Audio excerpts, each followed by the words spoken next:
at night.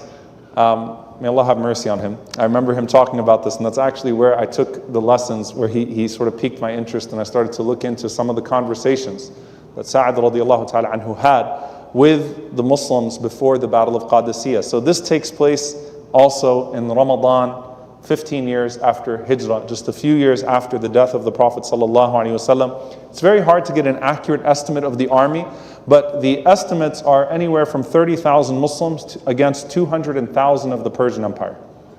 It was a huge discrepancy.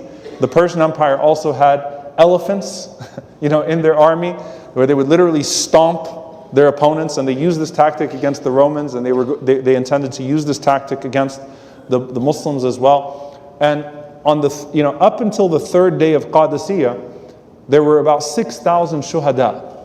So even though the Muslims would go on to win this battle, there were many, many, many losses, many casualties, about 6,000 shuhada. And then, subhanAllah, on Laylat al-Harir, the third night, Sa'd ibn Abi Waqqas radiyallahu ta'ala anhu addresses the believers. And he says to them, listen, إِنَّ الدَّائِرَةَ بَعْدَ سَاعَةٍ لِمَنْ بَدَأَ الْقَوْمِ فَاصْبِرُوا سَاعَةً وَاحْمِلُوا فَإِنَّ النَّصْرَ مَعَ الصَّبْرِ.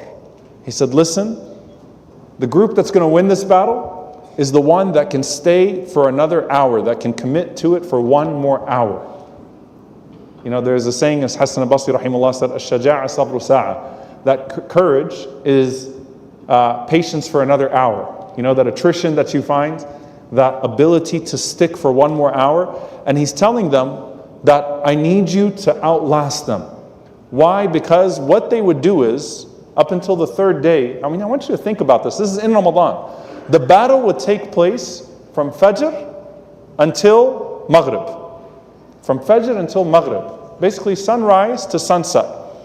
And then right at sunset, both armies would mutually basically just put down their arms and go back to their camps. Like, it was understood that we're not going to fight at night because they were too tired. They were too exhausted. Because they would be in battle constantly for all those hours. So Sa'ad radiallahu anhu said, I need you to keep going after Maghrib. I need you to keep on going after Maghrib. And subhanAllah, on that third night, he kept on repeating, and he had Al-Qa'qa' radiallahu ta'ala anhu, whose voice was like 1,000 men, to keep on yelling out, Inna al-nasra ma'a al-sabr. Look, victory is with patience.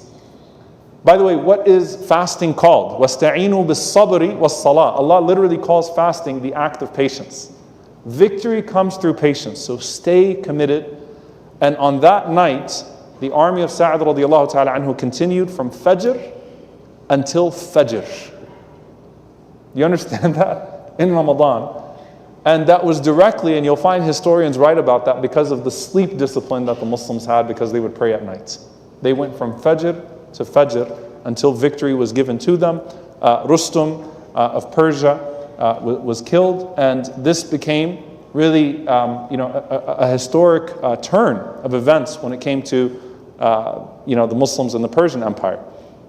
Fast forward 92 after Hijrah. This is Ramadan once again, and this is when Islam reaches Europe.